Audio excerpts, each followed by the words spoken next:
Okay, lesson 8 naman tayo ngayon at ngayon ay marami tayong titingnan mga verses. Start natin sa First John. First John chapter 2. At yung pinaka-focus ng ating pag-aaral naman ngayon ay guarding against sin. We need to learn how to guard against sin. First John chapter 2 verse 1. Sabi niya, "My little children, these things I write to you, so that you may not sin. And if anyone sins, we have an advocate with the Father, Jesus Christ, the righteous." Okay. John is also writing this letter to inform us or to teach us on how to stay clear of sin. First John chapter 3, tingnan natin First John chapter 3, verse 4. Sabi niya, verse 4, "Whoever commits sin also commits lawlessness, and sin is lawlessness." Based on this verse, 1 John chapter 3 verse 4, sin is lawlessness. Pag sinabing lawlessness ay yung mga walang pakialam sa batas, walang pakialam sa pinaiiral na kautusan. Kagaya sa ating panahon ngayon, kahit saang bansa, kahit gaano kataas yung level ng pagkakaroon ng rule of law sa isang lugar, meron at merong violator. Ang mga violators kasi na ito ay sila yung mga tinatawag na lawlessness. O yung kanilang ginagawa is yun ay lawlessness. Wala silang respeto, wala silang takot, wala silang willingness to obey the law. At sabi niya dito, ang kasalanan, sin is lawlessness. Or sabi natin ganito, sin is transgression of the law. So that is sin. Sin is transgression against the law. Ito ay pagsuway, pag-violate sa batas. Actually, yung mga nag-violate ng batas ng Panginoon, ito yung mga napakadali na ng mag-violate ng batas ng gobyerno. Dahil karamihan naman sa batas natin sa gobyerno ay hinango sa Biblia. Kaya once na ikaw ay naging violator of God's law, then napakadali para sa iyo ang mag-violate ng government law. Kaya ngayong ngayong may pandemic, makikita mo yung mga walang respeto sa batas eh.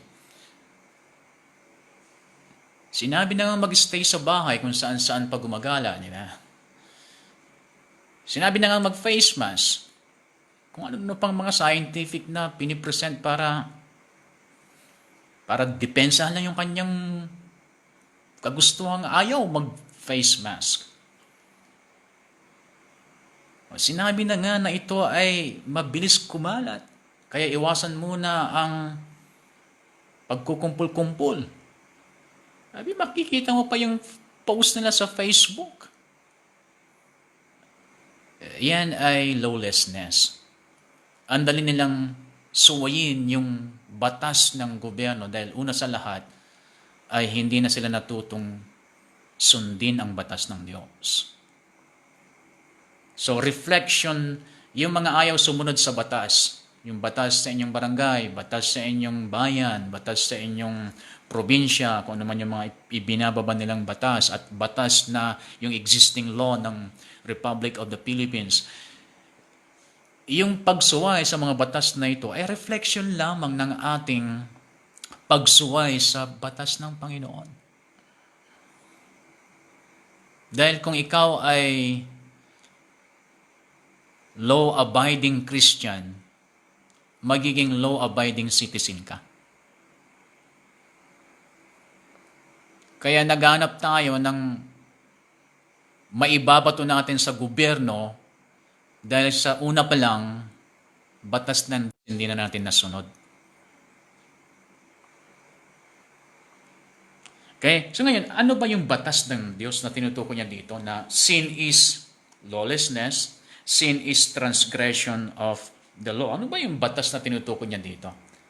So hanap muna tayo ng mga iba pang mga scripture verse na kung saan natin matitrace kung ano yung batas na sinasabi niya dito. Dahil pag hindi natin nasundan yung batas na ito, then mahirap mo nang sundan yung mga ibang batas pa.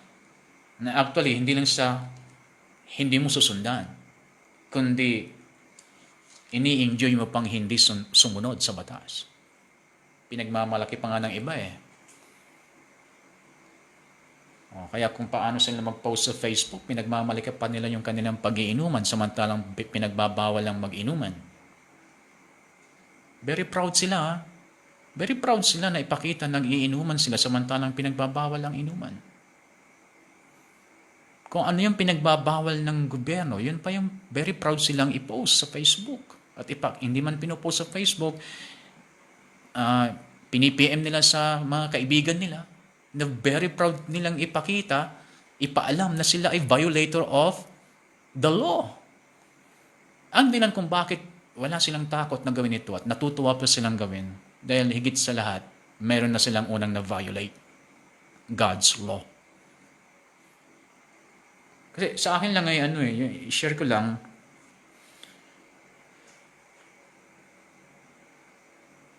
nahihiya ako pag may mga law ang ating bansa na na-violate ko. Minsan, nakakapag-drive ako na naiwan ko yung aking lisensya dahil sa akala ko ay nasa pocket ko na. Yan pala ay nasa isang pantalon, ganun. So, nasa kalagitnaan ako ng pupuntahan ko, saka ako malalaman na wala akong lisensya, naiwan pala. At pinipilit ko pa rin na mag-drive. Pero sa totoo lang nahihiya ako. At habang nag-drive ako ay humihingi na ako ng kapatawaran sa Panginoon. Once na na-violate ko yung batas ng gobyerno, humihingi ako ng kapatawaran sa Panginoon. Ganun ako karespeto sa batas ng ating bansa. Dahil unang-una, kaya nangging ganun kasi ang taas ng aking respeto sa batas ng ating Diyos.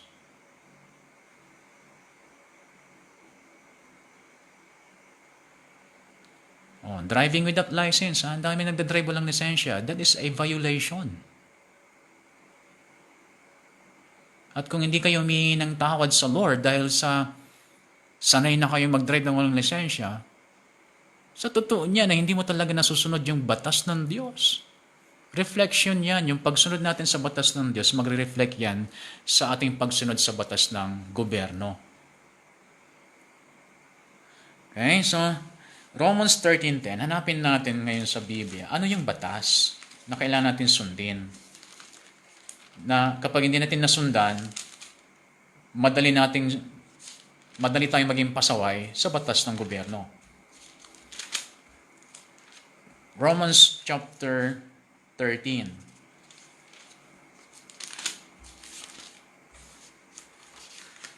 Tingnan natin sa Romans 13, verse 10. Sabi niya, love does no harm to a neighbor. Therefore, love is the fulfillment of the law. Dito, sabi niya, love, yung pagmamahal. Sabi niya, natutupad daw natin yung batas ng Diyos sa pamamagitan ng pagmamahal, sa pamamagitan ng pag-ibig. So, ibig sabihin nito, ang tinutukoy nito is the law of love. law of love. At marami sa atin ang babaw ng pagkakaintindi sa love. Kaya, naging selfish yung love na ipinapakita natin dahil ipapakita natin na mahal natin ang isang tao kung alam natin na ang taong ito meron tayong nakukuha sa kanya. Kaya dito sa James chapter 2, meron siyang sinabi dito, dinescribe niya kung ano yung law. James chapter 2 verse 8. James 2:8. Sabi niya, if you really fulfill the royal law according to the scripture, you shall love your neighbor as yourself. Loving your neighbor as yourself. Sabi niya, this is the royal law. Bakit sinabi ang royal law? Kasi we are in the kingdom of God. And Jesus is our King. And the law of the kingdom is the law of love, loving your neighbor as yourself. Hanggat hindi natin natututunan na gawin ito, hindi tayo matututong maging law-abiding citizen.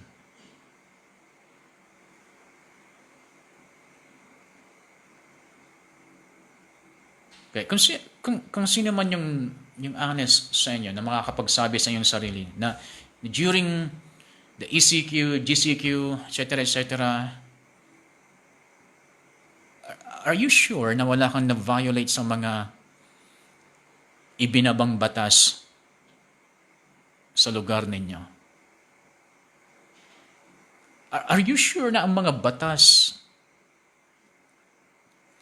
na pinairal during lockdown hanggang ngayon, are you sure na masaya kayong tumatalima?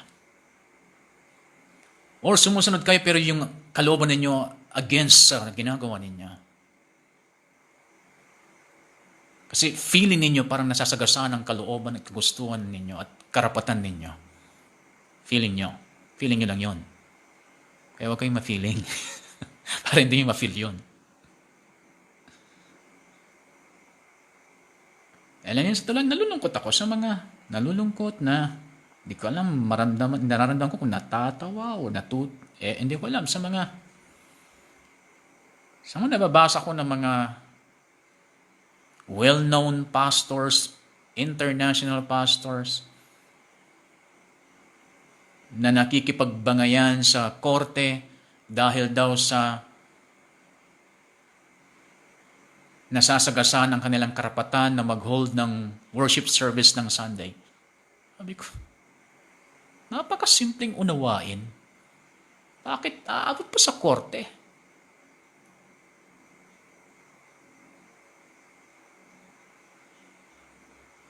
Dahil lamang sa isang fake news na balita na nagkamali o iniba yung bilang ng mga nagkasakit ng COVID, dahil lang doon ipipilit mong magkaroon ng worship gathering. Lalo na kung yung lugar ninyo, siya pa naman yung lugar na ang daming positive, COVID positive. Ang daming cases sa lugar na yun. Biniro ko nga yung kasi meron kaming isang lugar na kung saan ay may mga members kami doon, then yung mga ibang leaders namin, sila yung mga nag-handle ng mga Bible studies doon. Regular yon, and then dumating yung pandemic, then na-stop yung gawain doon dahil sila na mismo, alam din nila yun sa kanilang sarili na yung mga leaders, alam nila yon na hindi sila dapat maging pasaway, hindi sila dapat maging pabigat sa kanilang barangay. So, nangyari, pinasukan siya ng isang church din. Kapanalig natin. At isa sa mga sinasabi nila ay hindi raw totoo yung COVID. Kaya, naniwala naman yung mga iba. Siyempre, hindi pa naman sila masyadong matured sa kanilang pananampalataya. So, naniwala naman sila. At napa-attend nila doon sa church nila. Hanggang sa, yun, nabalitaan ko mayroong isang positive sa lugar nila. So biniro ko yung mga ibang leaders namin, sabi ko, hindi sila naniniwala doon sa lugar na yon na totoo ang COVID. Ngayon may nag-positive doon. Sabi ko, naniwala sila dahil doon sa mga ibang church na pupunta doon na sinasabing hindi raw totoo ang COVID. Biniro ko sila, sabi ko, kung magbabible study pa sila doon, palagay ko hindi na sila tao. Baka member sila ng Justice League kako. Kung umasta sila, parang hindi sila matatablan ng virus. Alam po niyo si John J. Lake. Si John Lake ay matindi ang kwento nito. Isang apostle from America, pero ang alam ko siya ay British. Pero mas marami siyang time na mag-ministry sa Amerika. So siya ay missionary sa Africa. Matindi. Kasi may pandemic din na noon ay matindi na yung mga smallpox, mga ganon. Matindi yung mga pandemic na yon. Matindi yung mga sakit na yon noon. At maraming mga sakit sa Africa na kung saan ay nandun pa siya noon. Pero may time na sa dami ng mga namamatay, ay nandun lang sila sa kalsada. Wala nang kumukuha sa kanila para ilibing dahil sa deadly nga yung sakit sa time na yon. And then nagkaroon siya ng compassion. May mga kaunti lang na mga government workers na kumukuha ng mga patay, pero sa dami ng mga namatay, hindi nila talaga kayang ilibing kaagad. Siyempre, mga amoy na yon. So nag-volunteer si John Lake. At nung siya ay tumutulong, nasita siya ng isang government worker. And sabi niya, bawal yung ginagawa mo na hinahawakan mo yung mga patay ng wala kang gloves, wala kang protection. Alam niyo, sabi niya, tingnan niyo sa microscope yung kamay ko. Nilagay yung dura ng patay sa kanyang kamay. And then tinignan sa microscope. Alam niyo yung kanyang yung bacteria doon sa kanyang kamay, kitang-kita sa microscope na namamatay. Grabe yung manifestation ng gift of faith, ng gifts of healings, ng working of miracles sa kanyang ministry, matindi. Pero alam niyo ba na ang kanyang mga mahal sa buhay ay namatay sa sakit?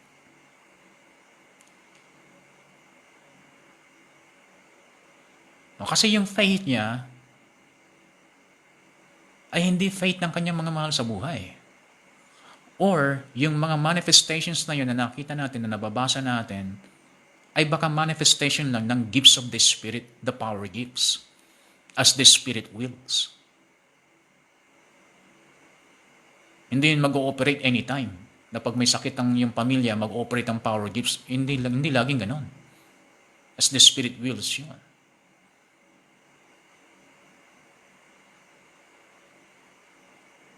So ako ay nalulungkot na malaman kong may mga pastors na ganon, na kilalang kilala sila, may impluensya sila sa kanilang lugar, tapos aabot ng korte para nila idinimanda dahil sa sinabi na nga bawal muna ang gathering, mag-gather pa rin.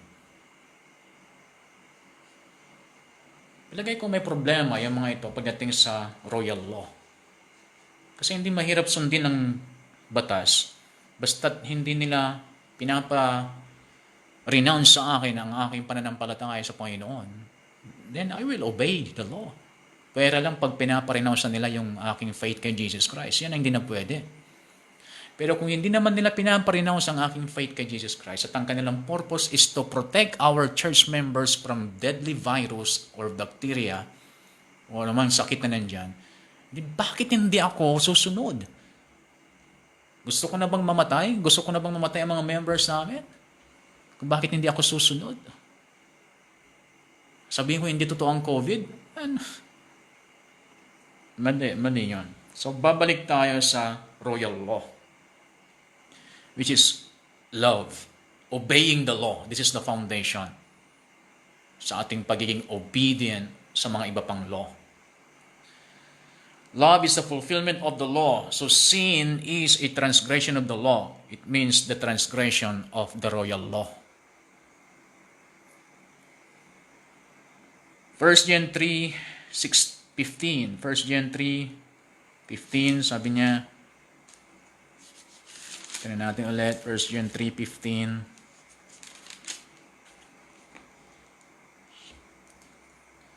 Whoever hates his brother is a murderer. And you know that no murderer has eternal life abiding in him. Whoever hates his brother is a murderer. Hindi yan nakasulat dyan na parang display lang. Nakasulat yan para i-check yung ating sarili at palitan yung ating lifestyle. Kalahin mo, hindi ka pa pumapatay, pero once na ikaw ay nagtanim ng galit sa iyong kapwa o sa iyong kapatid, considered ka ng murderer?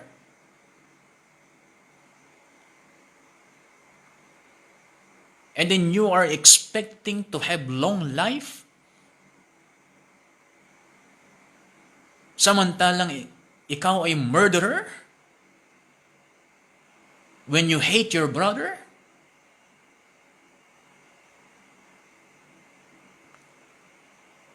Ang description sa atin ng Bible, when we transgress, when we disobey the royal law, ang description ng Bible sa atin is murderer, and then we expect God to heal us, we expect God to lengthen our life. Murderer tayo, and we expect God to bless us. Samantalang murderer tayo.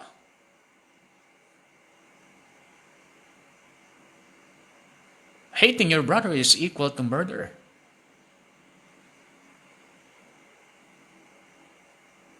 Hindi yan. Yan tayong gumising dyan. Isipin niyo na yung mga kinagagalitan nyo, kinaiinisan nyo ngayon. You need to release the forgiveness. Dahil murderer ka habang nandyan yung galit na yan. Verse 16, 1 John 3:16, sabi niya, by this we know love, because He laid down His life for us. And we also ought to lay down our lives for the brethren. Alam niyo, ang galing natin sa John 3:16 eh.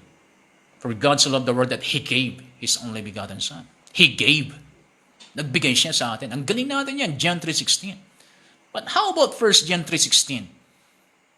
Na kung talagang naniniwala tayo, Jesus gave His life for us, bakit di natin magawa? Give our life to others. Siyempre, alam ko naman na hindi yung katawan natin ang sinasabi niyan dahil minsan lang tayo mamatay. Paano natin magagawa yan? Kung sinacrifice natin ang ating buhay para sa ibang tao.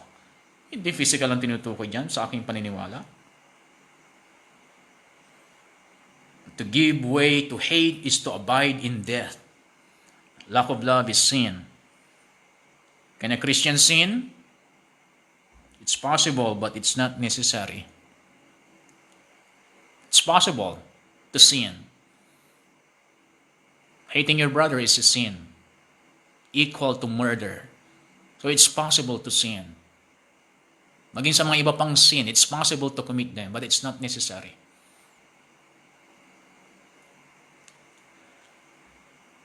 How do we lay down our lives for the brethren? Of course, by walking in love.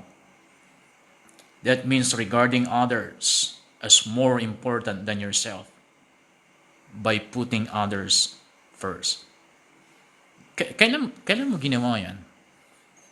Na itinuring mong mas importante ang iyong kapwa kaysa sa iyo. Na mas inuna mo ang iyong kapwa kaysa sa kaysa sa sarili mo. Dahil yung time na ginawa mo yan, you are following the example of Jesus. Because He loved us, He laid down His life for us.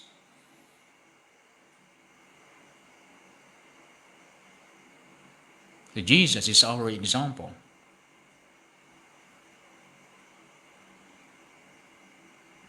John 15:13, Gospel of John 15:13.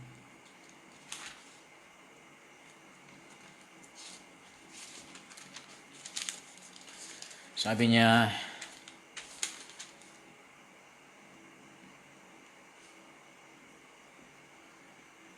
greater love has no one than this, than to lay down one's life for his friends. Wala nang higit na pagmamahal dyan. Secret love, sinasabi yung mahal ko siya basta mahal ko siya. Siyempre kapatid ko siya, mahal ko siya. Siyempre church member sa amin siya, churchmate ko siya, mahal ko siya. Pero paano mo na ipaparating yan na kung saan naunawaan niya na talagang totoo yung pagmamahal?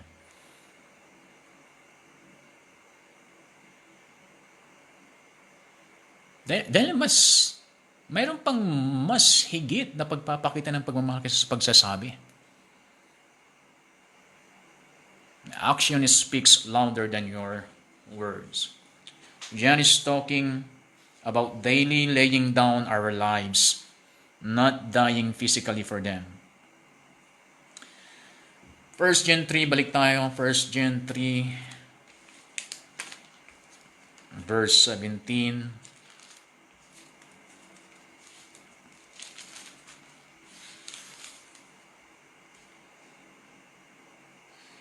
But whoever has this world's goods and sees his brother in need and shuts up his heart from him, how does the love of God abide in him? Alam mong meron ka. At alam mo na yung meron sa'yo kailangan ng iba. At sobra-sobra naman sa'yo. Pero hindi mo nagawang bigyan siya tapos sasabihin mo mahal mo siya. Ganito'y kasinungalingan. Alam mo naman siguro kung yung isang tao ay nang-aabuso lang dahil may mga mapang-abuso naman talaga. So, ang mga ganito ay siyempre dapat iba rin yung ating diskarte dito. Kasi pagkabigay na tayo ng bigay doon sa manang aabuso ay tayo na yung nagkakamali doon kasi tinuturoan natin sila na umasa sa panghihingi. Kaya ako minsan, may mga times na talagang patitigasin ko yung puso ko kasi ilang beses ko na nabigyan tapos nandun pa rin ang hihingi. Patitigasin ko yung puso ko kasi ayaw kong matuto siya na ganun na lamang ang kanyang gagawin habang siya nabubuhay. Kawawa naman siya at kawawa yung magiging anak niya.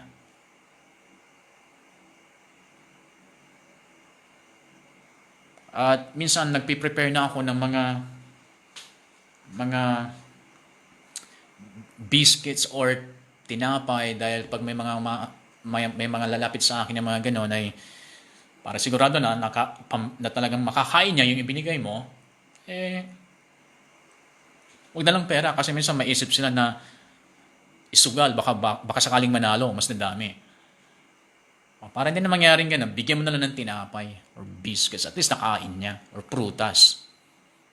Minsan nagbigay ako ng prutas doon sa yung mga galing bundok, nandun sila sa crossing sa Dagupan. Tamang-tama, naka-red yung traffic light, lalapit na yung mga bata. Walang mga tsinelas yan. Sa ganitong panahon, ganun yung style nila. So, ang kailangan nila ay lumakas yung resistensya nila. At kung bigyan mo sila ng pera, siyempre, hindi na alam kung ano yung masustansya pagkain. Bigyan mo na lang siya ng prutas. Alam na. Nakatulong sa pagpapalakas ng resistensya nila. May mga ganun. Pero alam mo yan sa sarili mo kung yung isang tao talagang nangangailangan pero hindi mo binigyan kasi may galit ka sa kanya. That is sin. Akala mo hindi ka nagkasala? Nagkasala ka. Transgressing the royal law is sin.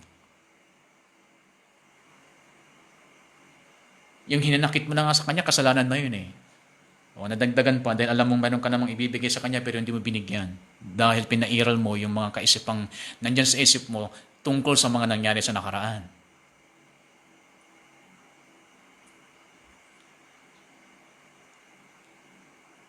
Yan dito sa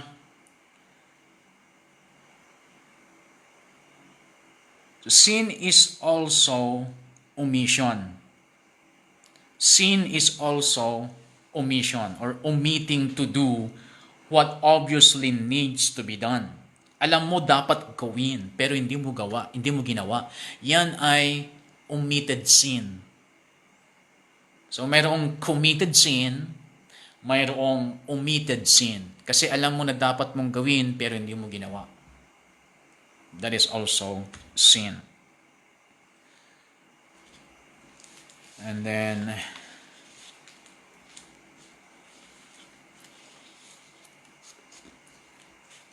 balikan natin yung 1 John 3 verse 7. Verse 7. 1 John 3:7. Little children, let no one deceive you. He who practices righteousness is righteous, just as he is righteous. So, hinanap ko yung gusto kong iparating sa inyo. Eto, dito. The unbeliever, pag sabing unbeliever, ay yung isang taong hindi pa talaga nakakakilala sa Panginoon bilang tagapagligtas niya. So, hindi pa niya tinatanggap si Lord sa kanyang puso. So, yan ay unbeliever.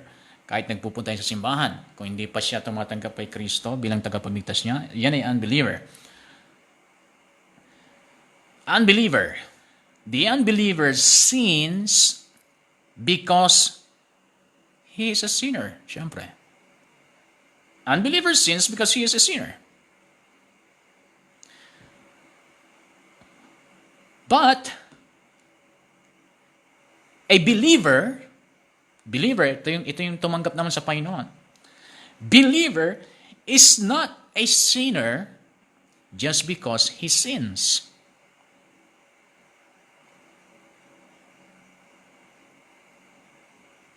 Pero siyempre may balance yan. Baka samantalayin nyo, kahit nagkasala pala ako, hindi ako considered na sinner.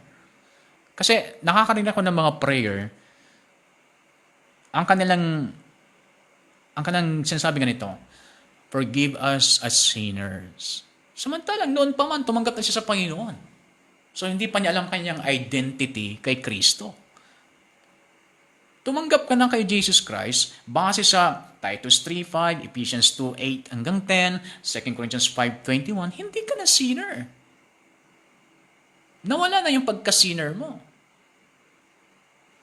Ang sinner na tinatawag yung unbeliever. And of course, he will sin because he is a sinner.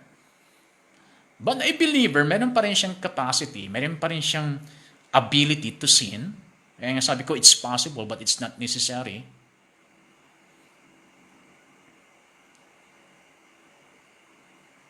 But sakali man na siya nagkasala, hindi nababago yung kanyang title. Of course, may consequence sa kanyang ginawa. Hindi pwedeng gagawa ka ng walang consequence. Hindi pwedeng gumawa ka na ganun-ganun na lang. No, every time na ikaw ay gumagawa ng transgression, mayroong consequence yan. At yun ang mahirap. Yun ang masakit. It will destroy you kapag hindi mo alam i-handle.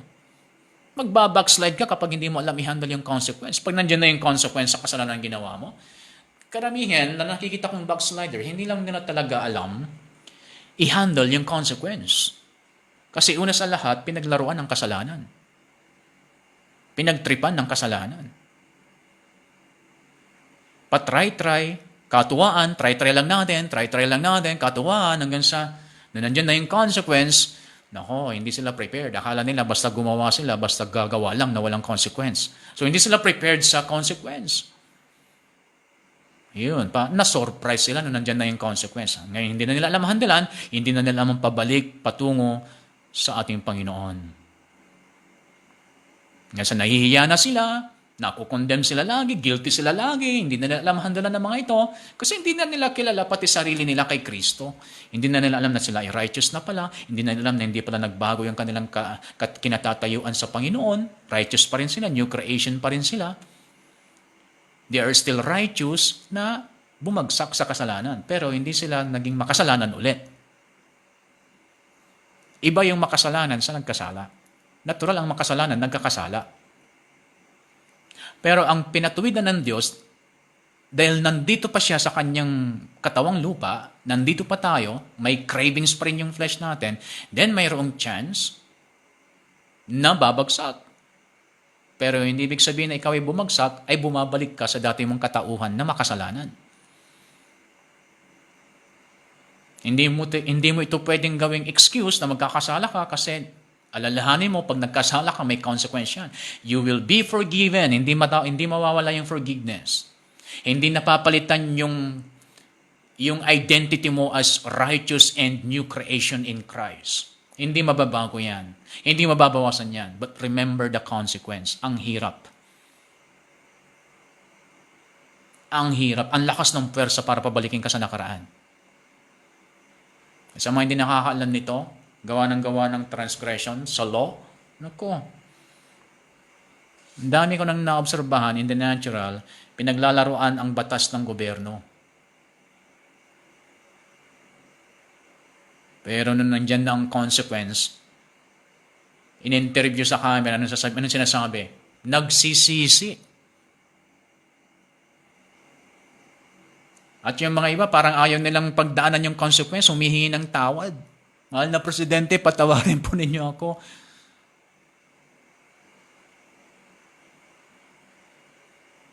Nabigla lamang po. Yan ang mga sinasabi nila. Doon nandyan na yung consequence.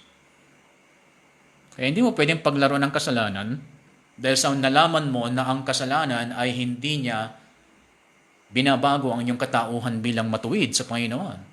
Hindi mo pwedeng gawin yan na dahilan or yung basihan. Na sa bagay, pinapatawad ka naman. Tingnan natin kung nandiyan na yung consequence. A believer or an unbeliever is not righteous. Unbeliever is not righteous kahit gumagawa siya ng mabuti. Unbeliever is not righteous just because he does righteous deeds. Ang isang unbeliever, hindi siya matatawag na righteous dahil sa gumawa siya ng righteous works. No, ang magpaparighteous na sa kanya, faith in Christ Jesus, hindi yung kanyang ginawa na works. But on the other hand, believer should do righteous works because he is already righteous. Alam naman na siya pinatuwid na ang gagawin pa niya ay baluktot. Kaya ang example ko minsan ay ginawa ka ng manok. Ang manok tumitilaok. Walang manok na tumatahol. O, parang gano'n lang yun. Parang gano'n yung logic niya. Ang aso tumatahol. Ngayon, kung yung aso ginawang manok, titilaok na siya, hindi na tahol. O, ang unbeliever, siya ay unrighteous. At kahit gagawa siya ng righteous, hindi ibig sabihin na siya ay righteous na. Unrighteous pa rin. O ang believer, righteous siya. At dahil sa righteous siya, dapat lang na gumawa siya ng righteous. Righteous works. Kaya meron pa tayong 10 minutes. Mahigit. 10 minutes mahigit. Other biblical definitions of sin. Tingnan natin yung ibang bigyan natin ng supporting verse, yung sinabi ko kanina na sin is omission just as much as it is commission. Tingnan natin sa James 4. James 4:17. James 4:17. Sabi niya, therefore, to him who knows to do good and does not do it, to him it is sin. Sa tao daw na alam niya kung ano yung dapat na gawin niya, alam niya yung tama pero hindi niya ginawa, yun ay kasalanan. Transgression of the law. You can still be forgiven, pero yung ulitin ko, there is always a consequence to a committed sin or omitted sin. Hindi mo matatakasan yan. Nasa iyo ang susi para mapabilis mong pagdaanan. Pero hindi mo matatakasan yan. Hindi pwedeng hindi mo pagdaanan. Hindi pwedeng hindi mo maranasan ng consequence. Every sin, committed man or omitted, may consequence. Aliba, kung para sa'yo, no? Masama ang pag-inom ng alak. So once na ikaw ay uminom, imposible na walang consequence. Imposibleng malampasan mo ang consequence. Hindi pwede. Kasi ang consequence, kalakip lagi yan ng omitted at committed sin. Ngayon, mapapabilis mo kung paano mo ito pagdadaanan. Mapapaikli mo yung panahon. Pero hindi mo malalampasan. Mapapaikli mo lang yung panahon. Depende sa kung paano ka ka-repentant sa Panginoon. Pero kung pasa-pasa lang yung pag-repent mo, sorry Lord, hindi ka na ulitin. Yung ganun lang, matagal yung consequence sa'yo. Pero kung talagang buong puso ang pag-repent mo, kita ng Lord gaano ka nagpapakumbaba at bumabalik sa Kanya, napapabilis o napapadali yung araw ng iyong pag-suffer doon sa consequence. Kaya sabi ng Biblia, kung ikaw ay nagsasuffer, dapat alam mo kung ikaw ay nagsasuffer dahil sa talagang ikaw ay sinusubok o nagsasuffer ka lang dahil yung consequence ng ginawa mo ay inaani mo. Kaya alisin nyo sa isip ninyo yung paglalaroan nyo ang kasalanan na wala namang nakakakita. Nako, pag ang consequence nandyan na, ang hirap. And then Romans 14:23, whatever is not from faith is sin. Sabi rin niya doon. So what is the solution for sin in the life of the believer? Siyempre, 1 John chapter 1. 1 John chapter 1.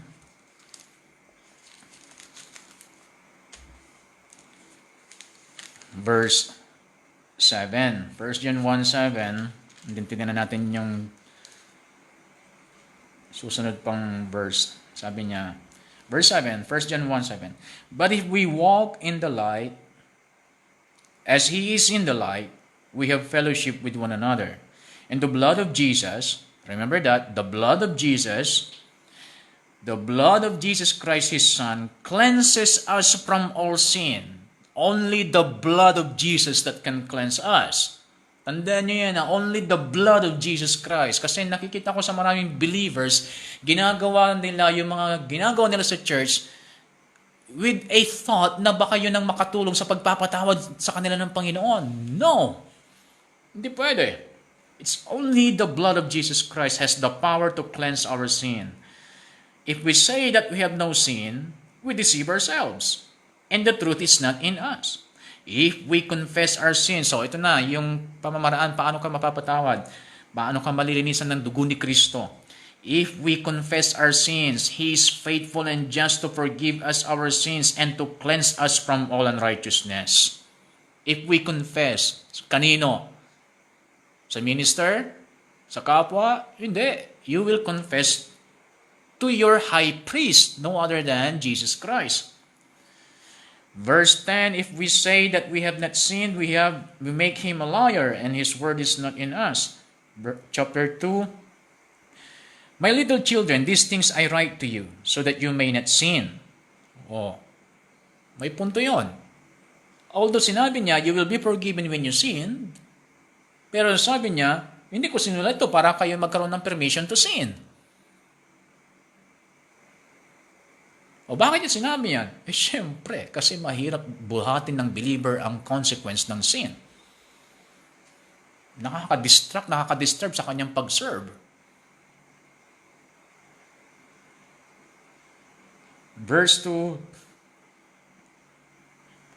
and He Himself as the propitiation for our sins, and not for ours only, but also for the whole world. Okay. Una, the blood of Jesus cleanses us from all sin. Wala namang kasalanan na hindi kayang burahin ng dugo ni Kristo. Kumbaga para siyang magic eraser, kahit anong gamitin mong pagsulat, kahit anong tinta pa niyan. Kapag isinulat mo yan, mayroong magic eraser, mai-erase niya yan.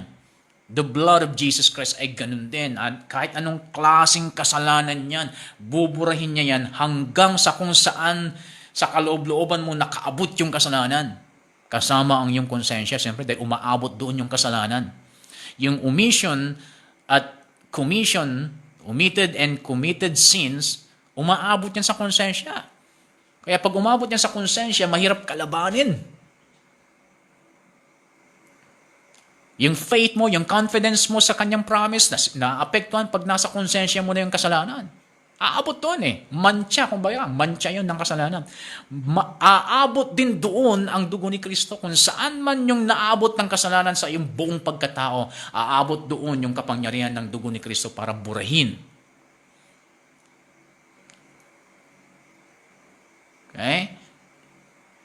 If we say we have no sin, we deceive ourselves. Sino man nagsasabi dito na wala siyang kasalanan, you are deceiving yourselves and the truth is not in us. Confession of sins to Jesus will result in forgiveness and cleansing.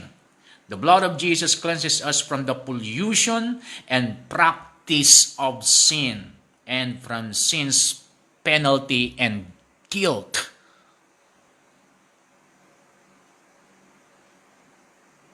Lain mo? Pollution? Guilt? Condemnation? Nabubura niya yung penalty na dapat sa impyerno ka pupunta, tapos na. And then yung practice, yung habit kumbaga, the habit of sinning, kayang burahin ng dugo ni Kristo. O hindi na ituturo ng false teacher. Kasi yung teacher mismo, hindi niya alam kung paano makawala sa kasalanan. If we say that we have not sinned, you're deceiving yourselves. The New Testament Greek word for sin, the New Testament, may pa tayong 5 minutes. The New Testament Greek word for sin, it's hamartia.